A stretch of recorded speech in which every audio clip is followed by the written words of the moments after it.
Hi guys! For today's ganap, we are going to explore Bohol. Okay, hello guys. So I'm here at the Davao International Airport together with my two sister and my mother. Hello guys. Unsay mong maingon te? Padulong man taog and we're going to Bohol. Magunsa ka sa Bohol? Magwarla-warla. Ikaw ma, magunsa ka sa Bohol? Magruy-suruy-su. Magsuroy-suroy daw siya. So, kana lang sa for now guys. See ya! So, habang gahulat mi for our flight, murag gigutuman ko, so, kaunta. Last year gala in Boracay, tulo rami. Karon, upat na mi. Kauban na mo ang akong isa ka ate.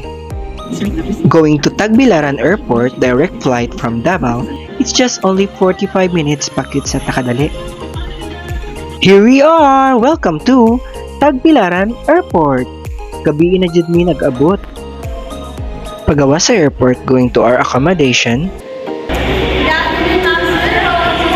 Thank you. Mauni ang kadalanan, padulong sa Panglao. Doon lang po siya sa airport, around 15 to 20 minutes ang biyahe.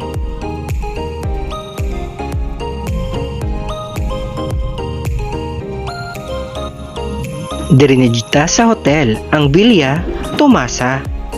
Ang hotel, doon lang po siya sa beach. As you can see, the view sa ilahang lobby.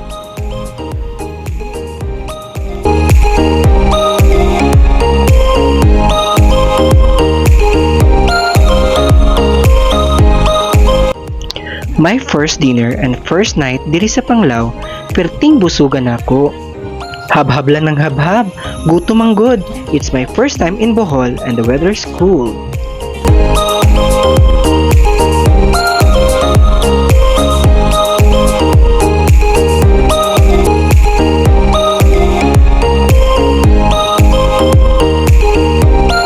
Let's try to taste sa ilang different flavor na ice cream. Try nato ning charcoal flavor.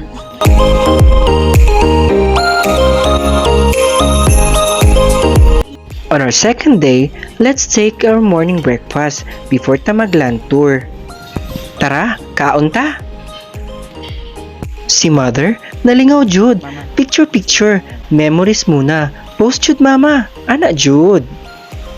So, let's start sa atong land tour experience. From 8:30 sa buntag, mubiyahe mi going to Chocolate Hills, ang atong first destination. Trivia sa ta guys. Pila ka book ang Chocolate Hills? 4 digits. Hi! Si Kuya Thank you for William coming to Bohol. alias Coco Martin. Thank you. Wala siya shooting karon. Oh, nag-tourist Kaya guide. nag-drive, mag-tourist guide pa daw siya. Ay, nato bisita ka taga Davao din. Yes. Mga cute kayo. Doon na siya ay 1,776 hills. Did you know na 1,776 ang Chocolate Hills estimated? Kabalo ba mo na wala ko kabalo? Ang sulod di ay sa Chocolate Hills kay limestones. Mga kugunde ang kasagaran ng tubo sa mga hills aside sa mga punuan. During summertime di ay masunog ang mga kugon. So, mag-create siya og brownish color. Maong mura siyag chocolate pag naa sa layo na view. So, naabot na kita sa atong destination. Welcome to Chocolate Hills in Bohol. So, this is Bohol. This is the Chocolate Hills, guys. Yun. Ayan siya. So, akit pa doon. Saka pa mi dito. Time check, it's 10:30 in the morning. So, almost 2 hours gid ang biyahe namo. Padulong diri sa Chocolate Hills. Okay guys, so mo saka ta sa taas, padulong sa taas para mag-picture o mag-view na sa taas. Mag-view sa mga Chocolate Hills. Okay, so taas-taas pa siya. I think it's 200 steps, baby steps going up. Easy. Going up with 200 steps. Sus, kadali. Easy. Sige ma, go lang, kaya lagi na. O, gihanga ka no, post dayon. Actually guys, this is my advanced birthday gift. We plan ahead of time, so we decided to celebrate before my birthday. That's why we choose Bohol. Para magpa-picture sa Chocolate Hills. So, as you can see, sa akong backside, ano yung mga Chocolate Hills dila? 1,776 Chocolate Hills. Hangak siya. Hangak yun. Hangak sa mga wala nag-exercise.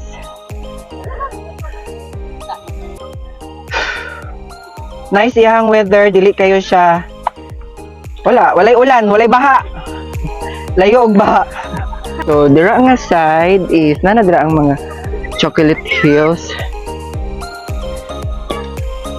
So, hapit na gid ta maabot sa pinakataas. Nice iyahang view sa nature. Og mahangin og maulap. Og pasaka na ta.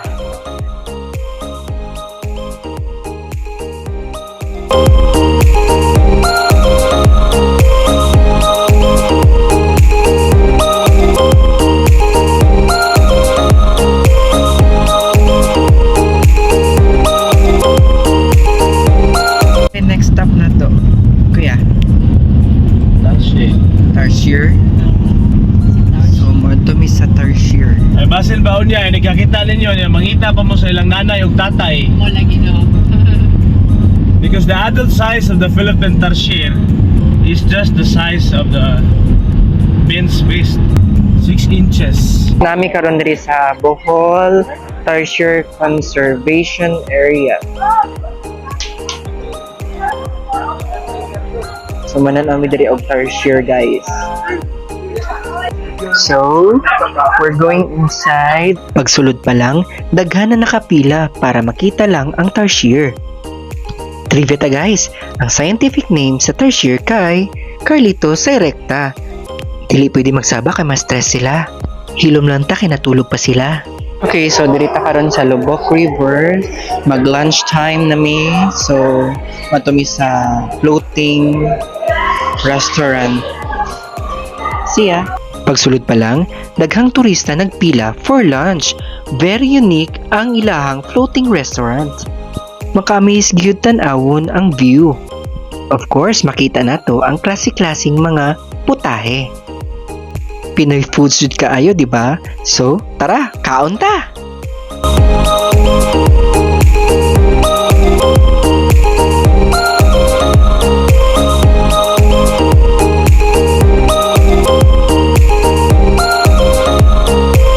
After na mong mangaon, so makalingaw gid tan-awon kini mga dancers. So akong ate o tan-awa. Sayaw te, ana gyud. Napakong isa ka ate, sayaw pod te, di ba? So guys, namin karon sa Sikatunas Mirror of the World. So let's see inside. Nganong gitawag siya nga Mirror of the World? Because makita nato ang klase-klaseng lugar sa kalibutan. Usa na diha ang USA, napoy Paris, and everything. Abi ni mog Hollywood no, pero Bohollywood na siya guys. So, tambok kay mga isda oh. Dili lang ni siya sa Sikatuna Mirror of the World. We're going inside the Museo of Baclayon Church.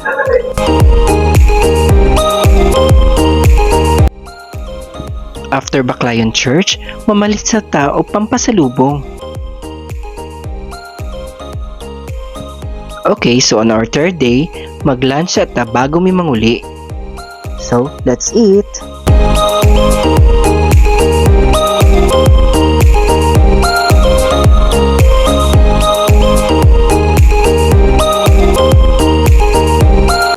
This was a great another experience of my life, Jude. Treat yourself once in a lifetime and be thankful for all the people surrounds you. So, see you next time for another adventure.